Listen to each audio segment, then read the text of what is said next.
평범한 직장인이었던 똘비는 어느 날 회사 대리님으로부터 뜻밖의 소개팅 제안을 받게 되었습니다. 주선자가 넘겨준 프로필에는 사진조차 없었기에 그는 큰 기대를 하지 않고 약속 장소로 향했습니다. 하지만 카페에서 마주한 상대 여성 똘순의 미모는 마치 화면 속 연예인이 튀어나온 듯 눈부셨습니다. 똘비는 자신과 너무나 다른 수준의 외모에 주춤했지만 그녀는 오히려 똘비가 마음에 든다며 적극적으로 다가왔습니다. 두 사람은 곧 연인 사이가 되었고 똘수는 똘비를 나비 오빠라는 독특한 애칭으로 부르기 시작했습니다. 그녀는 자신이 나비를 아주 좋아해서 오빠를 볼 때마다 나비가 생각난다는 이유를 댔습니다. 똘비는 그저 사랑에 빠진 연인의 귀여운 취향이라고 생각하며 깊게 의심하지 않았습니다. 어느 날 두 사람은 함께 술을 마시며 즐거운 시간을 보내고 있었습니다. 기분이 좋아진 똘수는 갑자기 자신의 휴대폰을 보여주며 똘비에게 은밀한 부탁을 하나 했습니다. 그것은 바로 똘비가 고양이 코스튬 의상을 입어주었으면 좋겠다는 당황스러운 제안이었습니다. 똘수는 이것이 자신의 오랜 소원이자 취향이라며 사랑한다면 한 번만 들어달라고 간곡히 부탁했습니다. 똘비는 고민 끝에 친구들에게 조언을 구했고 친구들은 성인끼리의 단순한 취향일 뿐이라며 부러워하기까지 했습니다. 결국 똘비는 사랑하는 여자친구를 위해 눈을 딱 감고 그녀의 기괴한 요청에 응해주기로 마음먹었습니다. 소원을 이룬 똘수는 세상을 다 얻은 것처럼 기뻐하며 똘비에게 더욱 헌신적인 사랑을 쏟아부었습니다. 하지만 그 행복은 오래가지 않았고 며칠 뒤 친구들과의 술자리에서 기이한 사건이 벌어졌습니다. 술에 취해 필름이 끊긴 똘비가 다음날 친구의 집에서 눈을 떴을 때 친구들은 그에게 충격적인 영상을 보여주었습니다. 영상 속 똘비는 마치 사람의 이성을 잃은 듯 전봇대를 손톱으로 긁고 땅을 파헤치는 고양이 같은 행동을 하고 있었습니다. 똘비는 태어나서 단 한 번도 그런 술버릇이 없었기에 자신의 모습이 너무나 낯설고 공포스러웠습니다. 소식을 들은 똘수는 똘비의 기가 허해져서 그런 것이라며 몸보신을 시켜주겠다고 영양제와 음식을 잔뜩 들고 찾아왔습니다. 그녀는 특히 몸에 좋은 한약가루라며 생수병에 의문의 가루를 타서 똘비에게 매일 마시라고 당부했습니다. 똘비는 그저 자신을 지극히 사랑하는 마음에서 나온 행동이라 믿고 그녀가 준 물을 꾸준히 마셨습니다. 얼마 후 똘수는 커플 운세를 보러 가자며 용하기로 소문난 한 점집으로 똘비를 이끌었습니다. 그곳의 점쟁이는 두 사람이 천생연분이며 절대로 헤어져서는 안 될 사주라고 극찬을 아끼지 않았습니다. 점을 본 뒤 똘수는 잠시 개인적으로 물어볼 것이 있다며 똘비를 밖으로 내보내고 한참 동안 점쟁이와 독대했습니다.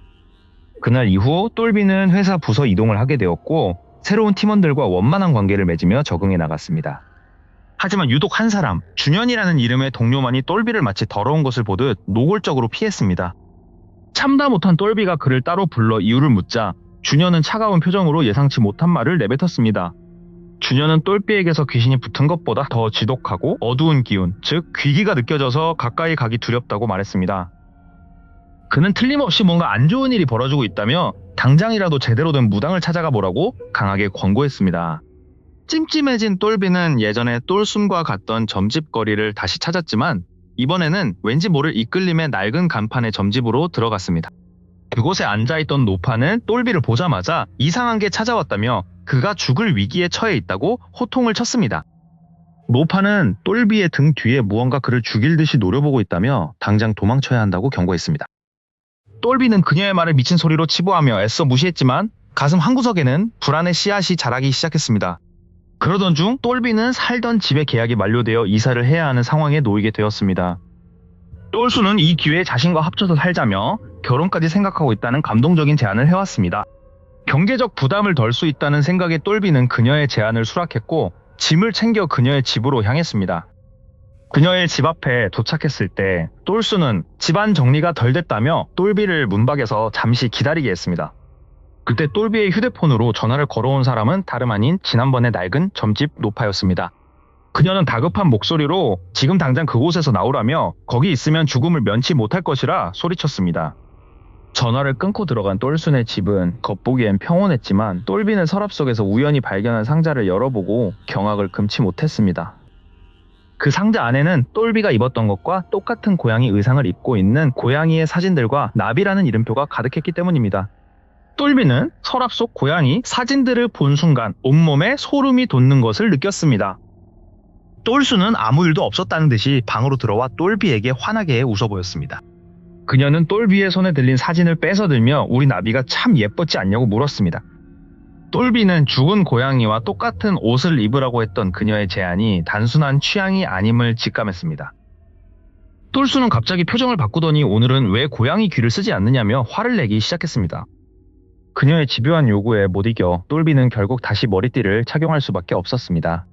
만족스러운 듯 똘수는 똘비의 턱을 간지리며 고양이처럼 소리를 내보라고 속삭였습니다. 똘비는 수치심을 느꼈지만 자신을 바라보는 그녀의 눈빛이 너무나 광기 어려 거절하지 못했습니다. 그날 밤 똘수는 평소보다 훨씬 많은 양의 술을 똘비에게 권하며 잔을 채웠습니다. 술을 몇 잔 마시지 않았음에도 똘비는 머리가 깨질 듯 아프고 시야가 흐릿해지는 것을 느꼈습니다. 다음날 아침 똘비가 눈을 떴을 때 그는 자신이 거실 바닥에 웅크린 채 자고 있었다는 사실을 깨달았습니다. 거울 속 자신의 입가에는 정체 모를 날것의 고기 찌꺼기가 묻어 있었고 방 안은 엉망진창이었습니다. 어젯밤의 기억이 전혀 나지 않는다는 사실이 똘비를 극심한 공포로 몰아넣었습니다. 똘수는 태연하게 다가와 어젯밤 똘비가 너무나 귀엽게 고양이 흉내를 냈다며 칭찬했습니다. 그녀의 말에 따르면 똘비는 사료 그릇에 담긴 음식을 손도 쓰지 않고 먹었다고 했습니다. 똘비는 자신의 이성이 마비된 채 짐승처럼 행동했다는 사실을 믿을 수가 없었습니다. 똘수는 똘비의 몸이 허해져서 그런 것이라며 검은 봉지에서 한약가루 한 포를 꺼냈습니다. 그 한약가루는 일반적인 한약과 달리 매우 역한 비린내와 흙냄새가 진동했습니다. 마시기 싫다는 똘비의 거절에도 그녀는 정성껏 준비한 것이라며 강제로 컵을 입가에 가져다 댔습니다. 가루가 섞인 물을 마시자마자 똘비는 목구멍이 타들어가는 듯한 불쾌한 감각을 느꼈습니다. 똘수는 그가 약을 다 비우는 것을 확인하고서야 비로소 만족스러운 미소를 지었습니다. 그날 이후 똘비는 일상생활을 하는 중에도 자꾸만 잠이 쏟아지고 멍해지는 증상을 겪었습니다. 거울을 볼 때마다 자신의 눈동자가 가끔 세로로 길게 찢어지는 듯한 환각마저 보이기 시작했습니다. 회사 동료들은 똘비의 안색이 너무 안 좋다며 병원에 가볼 것을 권유했습니다. 하지만 똘수는 병원 대신 자신이 주는 보양식만 먹으면 낫는다며 외부 접촉을 차단하려 했습니다. 그녀는 매일 밤 똘비가 잠들기 전 기괴한 주문 같은 노래를 귓가에 흥얼거렸습니다. 똘비는 꿈속에서 거대한 검은 고양이가 자신의 몸속으로 파고드는 악몽을 반복해서 꾸었습니다. 어느 날 똘비는 똘순이 샤워하는 사이 그녀의 가방 안에 든 한약 봉투를 몰래 꺼내보았습니다. 봉투 안에는 한약재가 아닌 곱게 갈린 하얀 가루와 함께 작은 뼈 조각들이 섞여 있었습니다. 똘비는 이 가루의 정체가 무엇인지 알아내기 위해 몰래 소량을 휴지에 싸서 주머니에 넣었습니다. 화장실 문이 열리는 소리에 똘비는 급하게 가방을 제자리에 두고 소파에 앉았습니다. 수건으로 머리를 말리며 나온 똘수는 똘비를 뚫어지게 쳐다보며 가방에 손댔냐고 물었습니다. 똘비는 아니라고 극구 부인했지만 그녀의 차가운 시선은 한참 동안 그를 떠나지 않았습니다. 다음날 똘비는 출근하자마자 아는 지인을 통해 그 가루의 성분 분석을 의뢰했습니다. 퇴근 후 집으로 돌아가는 길에 똘비는 똘순이 누군가와 은밀하게 통화하는 내용을 듣게 되었습니다. 그녀는 전화기에 대고 거의 다 완성되었다며 조금만 더 있으면 나비가 돌아올 것이라 말했습니다. 나비가 돌아온다는 말이 무슨 뜻인지 똘비는 도저히 이해할 수 없었지만 심장이 요동쳤습니다. 그날 밤 똘수는 똘비에게 오늘은 특별한 날이라며 아주 두꺼운 고양이 가죽 같은 옷을 입혔습니다. 똘비는 몸이 천근만근 무거워지며 정신이 아득해지는 것을 느끼며 침대에 쓰러졌습니다. 잠결에 들린 똘순의 마지막 말은 소름 끼치도록 다정하게 이제 곧 진짜 고양이가 될 거야 라는 속삭임이었습니다. 그날 밤 똘순이 귓가에 남긴 속삭임은 환청처럼 똘비의 머릿속을 계속 맴돌았습니다. 다음날 아침 거울을 본 똘비는 자신의 눈동자가 왠지 모르게 평소보다 날카로워 보인다는 느낌을 받았습니다. 알 수 없는 불안감에 휩싸인 그는 친구의 권유로 용하다는 점집을 찾아가기로 결심했습니다. 붉고 푸른 깃발이 나부끼는 점집 입구에 들어서자마자 기분 나쁜 향 냄새가 코를 찔렀습니다. 방 안으로 들어서기도 전에 안에서 들려오는 노파의 호통 소리에 똘비는 발걸음을 멈췄습니다. 무속인은 똘비의 얼굴을 보자마자 어디서 짐승 썩는 비린내를 풍기며 들어오느냐고 소리쳤습니다. 그녀는 똘비의 어깨 위에 털이 다 빠진 고양이의 혼이 매달려 그를 갉아먹고 있다고 경고했습니다.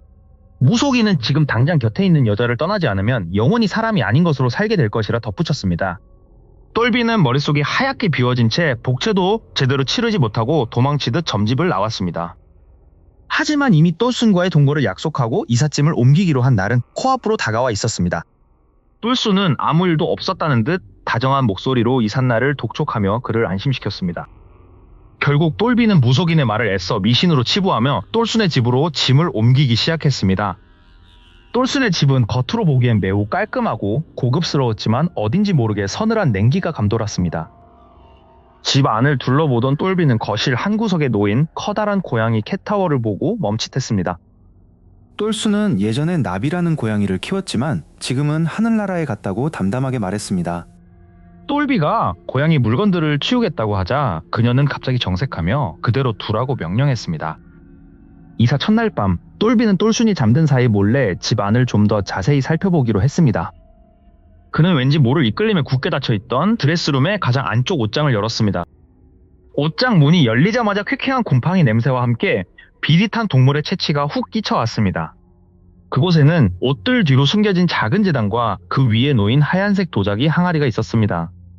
항아리 앞에는 나비라는 이름과 함께 죽은 고양이의 사진이 놓여 있었는데 눈 부분이 붉은 펜으로 칠해져 있었습니다. 똘비가 떨리는 손으로 항아리 뚜껑을 열자 그 안에는 곱게 갈린 하얀 가루가 가득 차 있었습니다. 그것은 똘순이 매일 아침 그에게 건강에 좋다며 먹였던 의문의 한약가루와 똑같은 색과 냄새였습니다. 똘비는 자신이 지금까지 죽은 고양이의 뼈 가루를 먹어왔다는 사실을 깨닫고 구역질을 참을 수 없었습니다. 재단 밑에는 똘비의 이름이 적힌 종이 인형과 고양이 털 뭉치가 붉은 실로 칭칭 감겨 있었습니다. 종이 인형의 심장 부위에는 똘순이 그에게 선물했던 커플 팔찌의 일부가 박혀 있었습니다. 이 모든 것이 주술적인 의식임을 직감한 똘비는 당장 이곳을 빠져나가야 한다고 생각했습니다. 하지만 그때 등 뒤에서 방문이 천천히 닫히는 소리가 들려왔습니다. 어둠 속에서 똘순이 무표정한 얼굴로 문가에 서서 그를 가만히 응시하고 있었습니다. 그녀는 똘비에게 왜 자고 있지 않느냐고 아주 낮고 차분한 목소리로 물었습니다. 똘비는 아무 말도 못한 채 손에 들고 있던 고양이 유골 항아리를 바닥에 떨어뜨리고 말았습니다. 항아리가 깨지며 하얀 가루가 사방으로 흩어지자 똘순의 눈빛이 순식간에 광기로 번뜩였습니다. 그녀는 비명을 지르며 바닥에 흩어진 가루를 손으로 긁어모으기 시작했습니다. 똘비는 이 틈을 타 그녀를 밀치고 거실로 달려나갔지만 현관문은 굳게 잠겨 있었습니다. 번호키를 누르려 했지만 공포에 질린 그의 손가락은 자꾸만 번호를 틀렸습니다. 어느새 뒤따라온 똘수는 거실 식탁에 놓인 날카로운 과도를 손에 쥐고 있었습니다. 그녀는 나비가 화가 났다며 이제 똘비가 직접 나비가 되어 사과해야 한다고 중얼거렸습니다. 똘비는 창문을 통해 도움을 요청하려 했지만 똘순의 집은 고층 아파트였고 모든 창문은 잠금장치가 되어 있었습니다. 그는 부엌으로 달려가 자신을 방어할 만한 것을 찾으려 했지만 똘순이 더 빠르게 그를 구석으로 몰아넣었습니다. 칼끝이 똘비의 목에 닿기 직전 똘순의 눈이 짐승처럼 세로로 찢어지며 기괴하게 빛나기 시작했습니다. 똘순의 눈동자가 세로로 찢어지며 인간의 것이 아닌 기괴한 빛을 내뿜기 시작했습니다. 똘비는 목동맥을 겨누고 있는 칼날의 서늘한 감촉에 온몸에 털이 곤두서는 것을 느꼈습니다. 똘수는 쉬쉬거리는 소리를 내며 나비가 다시 돌아올 시간이 되었다고 낮게 읊조렸습니다. 그녀의 뒤편 선반 위에는 하얀 가루가 가득 담긴 투명한 유리병이 마치 유골함처럼 놓여 있었습니다. 그것이 자신이 매일 아침 영양제라 믿고 먹었던 고양이 나비의 뼈 가루라는 사실을 똘비는 깨달았습니다. 위장에서부터 역겨운 신물이 올라왔지만 똘비는 비명을 지를 틈조차 없었습니다. 똘수는 칼을 쥔 손에 힘을 주며 이제 너의 인간다운 마음은 모두 사라질 것이라고 소리쳤습니다. 똘비는 죽기 살기로 똘순의 손목을 움켜잡고 옆으로 거칠게 밀쳐냈습니다. 똘순이 침대 모서리에 부딪히며 바닥으로 굴러떨어졌고 칼이 요란한 소리를 내며 튕겨나갔습니다. 똘비는 신발도 신지 못한 채 문을 향해 미친 듯이 질주하기 시작했습니다. 등 뒤에서 짐승의 울음소리와도 같은 기괴한 비명이 들려와 똘비의 심장을 조여왔습니다. 현관문 손잡이를 돌렸지만 똘순이 미리 잠가둔 것인지 문은 꿈쩍도 하지 않았습니다. 어둠 속에서 똘순이 네 발로 기어오듯 빠르게 다가오는 그림자가 벽에 비쳤습니다. 똘비는 옆에 놓여있던 우산꽂이를 들어 현관 옆 작은 창문을 내리쳤습니다. 요란한 소리와 함께 유리창이 깨지며 파편이 사방으로 흩날렸습니다. 똘비는 깨진 틈 사이로 팔을 집어넣어 바깥쪽 잠금장치를 해제하려 사투를 벌였습니다. 그 순간 똘순이 똘비의 발목을 낚아채며 그를 거실 쪽으로 끌어당겼습니다. 똘비는 차가운 바닥에 얼굴을 부딪히며 비명을 질렀고 손끝이 현관문에서 멀어지는 것을 느꼈습니다. 똘수는 낮은 목소리로 감히 나비를 두고 어디를 가려 하느냐며 분노 섞인 울음을 터뜨렸습니다. 똘비는 남아있는 모든 힘을 모아 신발장에 있던 무거운 장식품을 그녀를 향해 던졌습니다. 장식품이 벽에 부딪혀 깨지는 사이 똘순이 주춤거리며 뒤로 물러났습니다. 그 짧은 틈을 타 똘비는 다시 문고리를 잡고 잠금을 해제하는 데 성공했습니다. 그는 열린 문 사이로 몸을 던지듯 밖으로 빠져나와 아파트 복도를 달리기 시작했습니다. 엘리베이터를 기다릴 여유도 없이 그는 비상계단의 육중한 문을 밀고 들어갔습니다. 계단을 뛰어내려가는 그의 발소리가 콘크리트 벽을 타고 기괴하게 울려 퍼졌습니다. 위층에서 문이 열리는 소리와 함께 똘순의 날카로운 웃음소리가 계단실을 타고 내려왔습니다.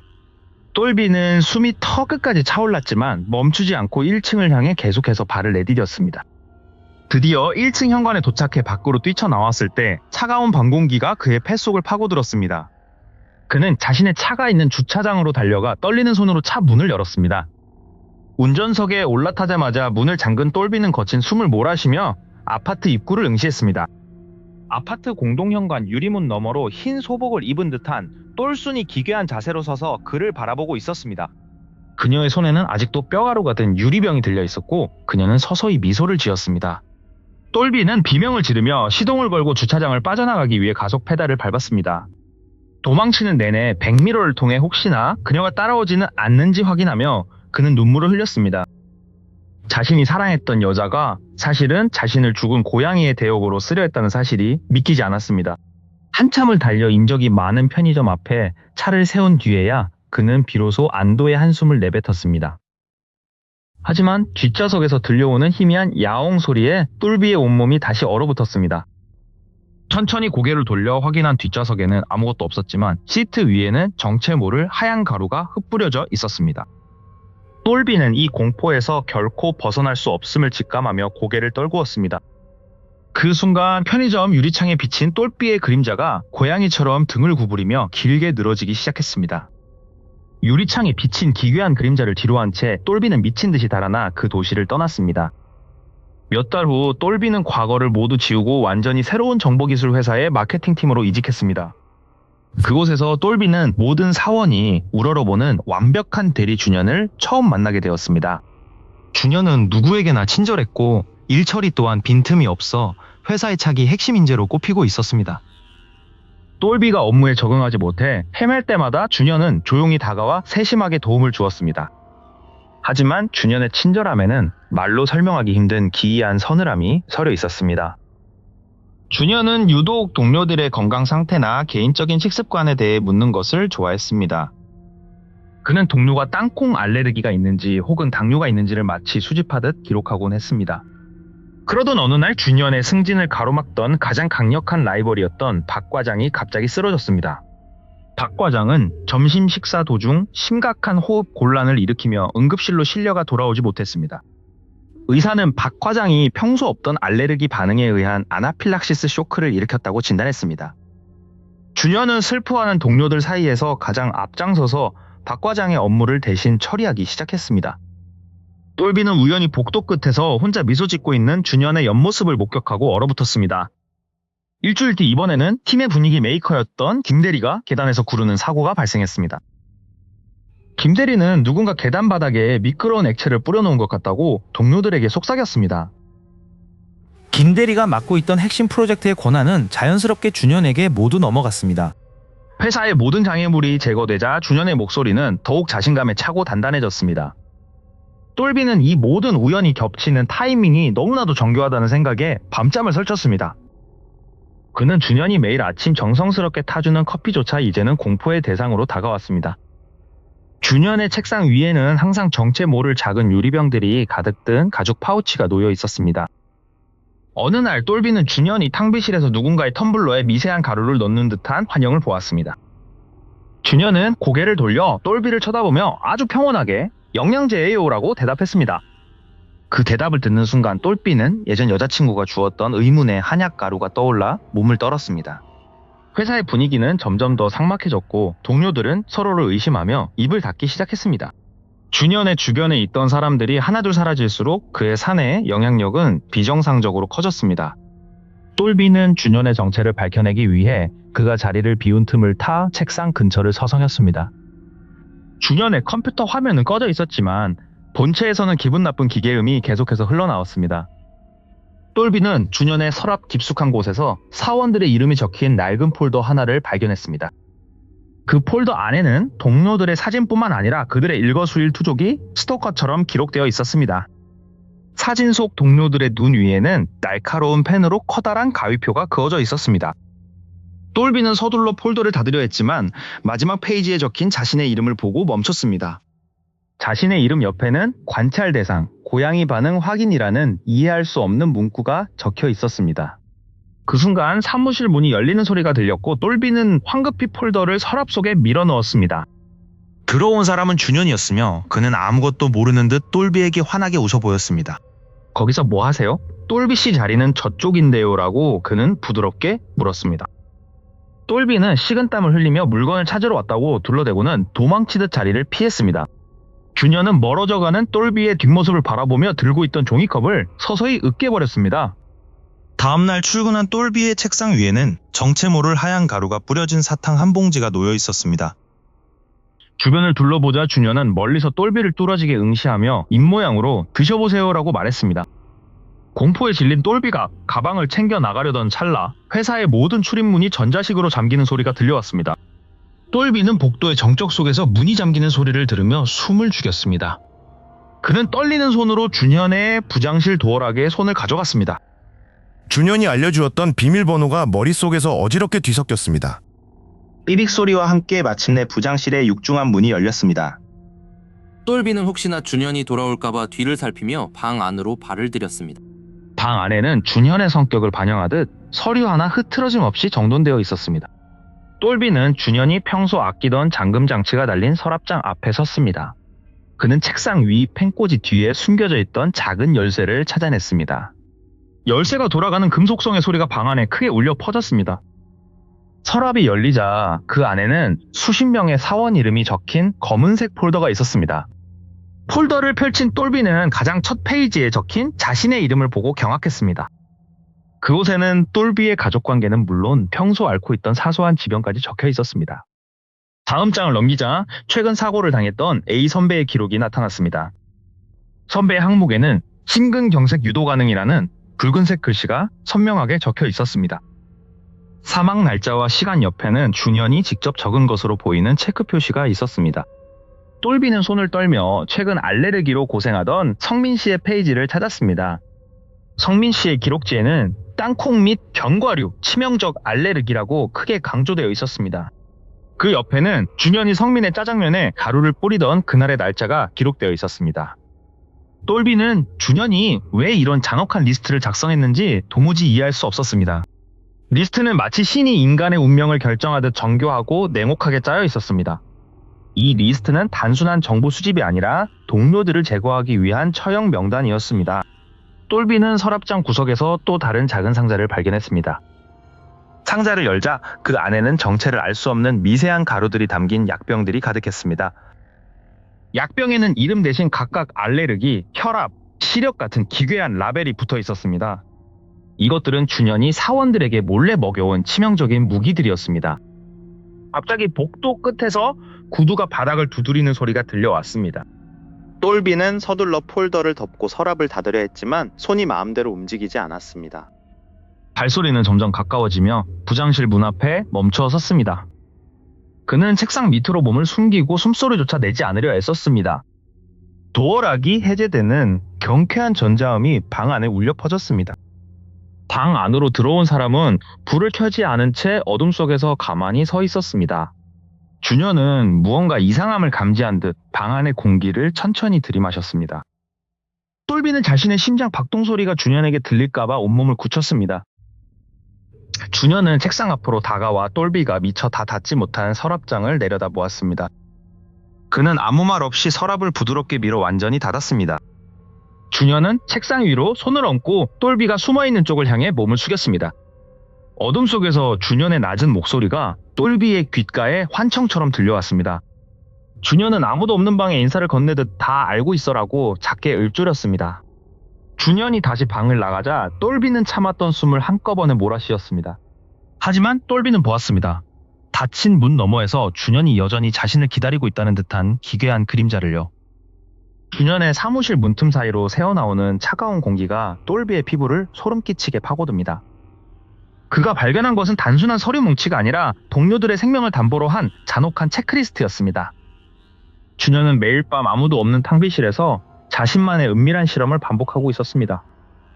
그의 손에는 고함량의 카페인 가루와 정체 모를 하얀 분말들이 들려 있었습니다. 준현은 평소 심혈관 질환을 앓고 있던 김 부장을 목표로 정교한 덫을 놓았습니다. 그는 김 부장에게 건강을 챙기라며 인지도가 높은 브랜드의 영양제 통을 건넸습니다. 하지만 그 통 안에 든 것은 심박수를 비정상적으로 높이는 위험한 약물들로 바꿔치기 된 상태였습니다.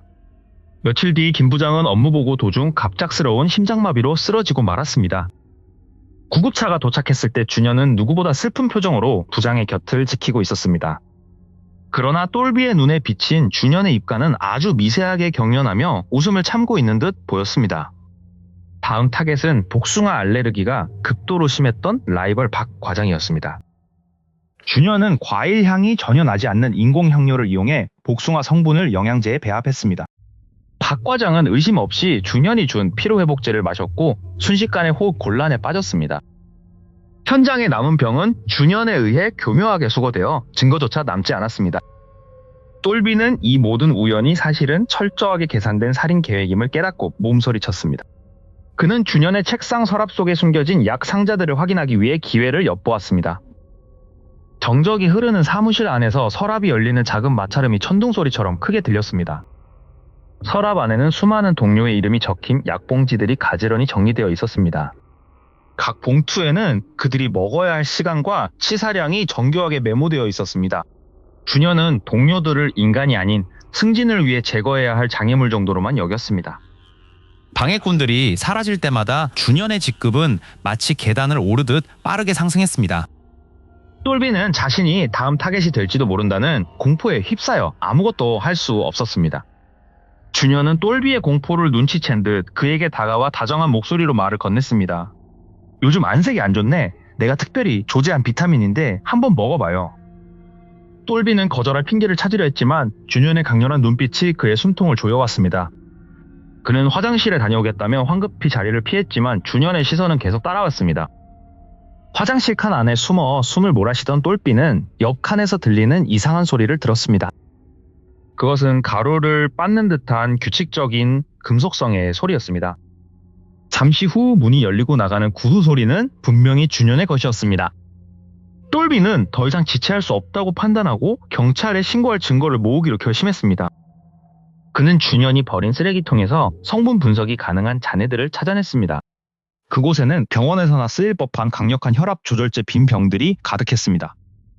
준현은 완벽한 알리바이를 위해 매번 다른 약국과 병원을 이용하는 치밀함을 보였습니다. 그는 심지어 동료들의 SNS를 분석해 그들이 평소에 먹는 음식과 습관까지 파악하고 있었습니다. 이 모든 과정은 준현에게 마치 정교한 체스게임과 같았습니다.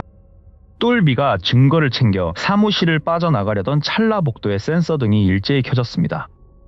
복도 끝 엘리베이터 앞에서 준현이 팔짱을 낀 채 그를 기다리고 있었습니다. 퇴근이 늦네. 똘비씨, 손에 든 건 뭐야? 준현의 목소리는 너무나 평온해서 오히려 등줄기를 타고 서늘한 공포를 몰고 왔습니다. 그는 천천히 똘비를 향해 걸어오며 주머니에서 새로운 영양제 통을 꺼냈습니다. 하지만 그가 꺼낸 것은 영양제가 아니라 똘비의 이름이 선명하게 적힌 붉은색 봉투였습니다. 똘비는 떨리는 손으로 준현이 건넨 붉은색 봉투를 천천히 받아들었습니다. 준현의 입가에는 도저히 감정을 읽을 수 없는 기괴하고 얇은 미소가 번져 있었습니다. 봉투 안에는 똘비가 그동안 비밀리에 조사했던 모든 행적과 가족들의 신상 정보가 빼곡히 적혀 있었습니다. 준현은 나지막한 목소리로 똘비에게 더 이상 선을 넘지 말라는 최후의 경고를 던졌습니다. 똘비는 다음날 곧바로 경찰서를 찾아가 준현이 동료들에게 저지른 일들을 모두 털어놓았습니다.